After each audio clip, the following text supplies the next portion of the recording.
Students आगे बढ़ते हुए अब हम करेंगे उदाहरण एक। तो दिया गया है कि संख्याओं 4 के ऊपर n की घात पर विचार कीजिए और जहां n एक प्राकृत संख्या है, जांच करके बताना है कि n का क्या कोई ऐसा मान है जिसके लिए 4 के ऊपर n की घात अंक शून्य पर समाप्त होती है। सबसे पहले सवाल को समझ लो क्या लिखा है। इसमें दिया गया है कि एक संख्या है, संख्या क्या है 4 के ऊपर n की घात। अब इन्होंने कहा है कि n की जगह पे हम ऐसा कौन सा मान रख सकते हैं कि जो टोटल आंसर है वो ऐसा आए कि उसका इकाई अंक शून्य हो। इकाई अंक शून्य का मतलब जैसे आपने संख्याएं देखी होंगी, जैसे 10 है तो 10 में ये इकाई कहलाती है और ये दहाई कहलाती है। आप सभी जानते हैं ना कि ये क्या है, इकाई है और ये क्या है, दहाई है। तो बताइए इसमें इकाई अंक क्या है, 0 है। जैसे आपने देखा होगा 500 लिखा कहीं, तो 500 में भी ये इकाई का अंक है, ये दहाई का अंक है और ये सैकड़ा कहलाता है। तो इसमें भी देखो इकाई अंक क्या है, 0। मतलब ये है कि n का क्या कोई ऐसा मान हम रख सकते हैं कि जब 4 के ऊपर उतने की घात हो तो ऐसा कोई उत्तर आए कि उसका इकाई अंक क्या बने, 0 बने। मतलब n के ऊपर हम क्या रखें, 5 रखें, 6 रखें, 7 रखें कि जो उत्तर आए वो 0। और अगर वास्तव में अगर ऐसा कोई मान आ भी रहा है या नहीं आ रहा है, ये बताना है कि n का क्या कोई ऐसा मान हो सकता है। ठीक है, तो ये सवाल काफी अच्छा है। सबसे पहले क्या करना है कि अब आपको बताना है कि जिन संख्याओं के पीछे 0 आता है, जो शून्य पे समाप्त होती है, वो कौन कौन सी है। तो आप सिंपली बता दोगे सर जैसे 10 हो गया, जैसे 20 हो गया, जैसे 30 हो गया, 50 हो गया, 500 हो गया है ना, 100 हो गया, ये शून्य पे समाप्त होने वाली संख्या है।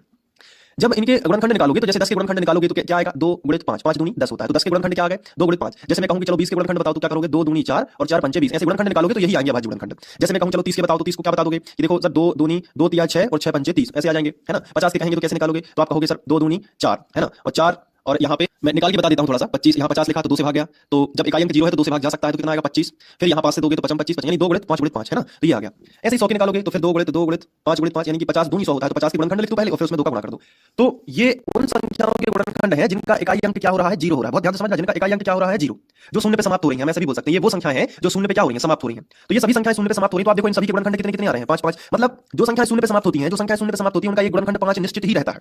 आप दुनिया की कोई भी संख्या उठा के ले आइए जो शून्य पे समाप्त हो, उसका ये गुणनखंड 5 तो रहेगा ही रहेगा। क्लियर है कि नहीं। तो उसका ये गुणनखंड जब 5 रहेगा तो अपनी जो संख्या है 4 के ऊपर n की घात, उसको समझो। अपनी जो संख्या है 4 के ऊपर n की घात अगर वो शून्य पे समाप्त होगी, मतलब उसका इकाई अंक 0 होगा, तो इसका मतलब ये है कि इस संख्या का एक गुणनखंड क्या होना चाहिए, 5 होना चाहिए। क्या होना चाहिए, 5। क्योंकि हमने अभी आपको बताया कि जो संख्याएं शून्य पे समाप्त हो रही हैं उनका एक गुणनखंड क्या होता है, 5 होता है। जब उनके गुणनखंड लिखेंगे इसका मतलब ये भी तो होता है कि ये जो संख्याएं होती हैं, ये अगर गुणनखंड 5 है, इसका मतलब ये 5 से सभी संख्याएं कट जाती हैं, पूरी पूरी बार कटती हैं। तो ठीक है भाई, जो संख्या अपन को दी गई है वो कौन सी है, तो आप कहोगे सर 4 के ऊपर n की घात।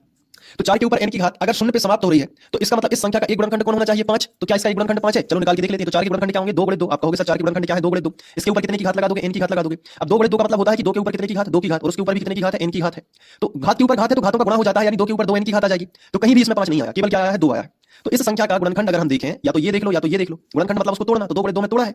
तो 4n के ऊपर जो हमने देखा है तो उसका गुणनखंड कहीं भी 5 नहीं आया। मतलब 4 के ऊपर n की घात का n का ऐसा कोई भी मान नहीं होगा जिसपे वो संख्या 0 पे समाप्त हो जाए। मतलब n की जगह पे तुम दुनिया की कोई भी संख्या रख दो, इसका जो आंसर आएगा उसमें इकाई अंक कभी भी 0 नहीं हो सकता। ये उदाहरण एक है। तो आपको क्या करना है, बहुत सिंपल तरीके से लिखना है कि दी गई संख्या और जो संख्या दी गई है वो लिख लेना। क्या दी गई है, 4 के ऊपर n की घात। एग्जाम में ऐसे ही लिखना है। अब इस संख्या के गुणनखंड तोड़ देना है। तो कैसे तोड़ोगे, 4 के गुणनखंड 2 दूनी 4 होता है, तो 2 गुणित 2 और इसके ऊपर कितने की घात लगा लेना, n की घात लगा लेना।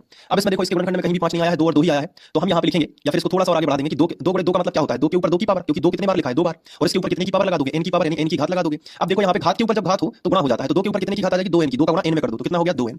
अब लिखोगे यहाँ पे कि यहाँ अभाज्य गुणनखंड 5 नहीं है, यहाँ अभाज्य गुणनखंड 5 नहीं है, अतः n का कोई भी ऐसा मान नहीं है जिससे संख्या 4 के ऊपर n की घात 0 पे समाप्त हो सके।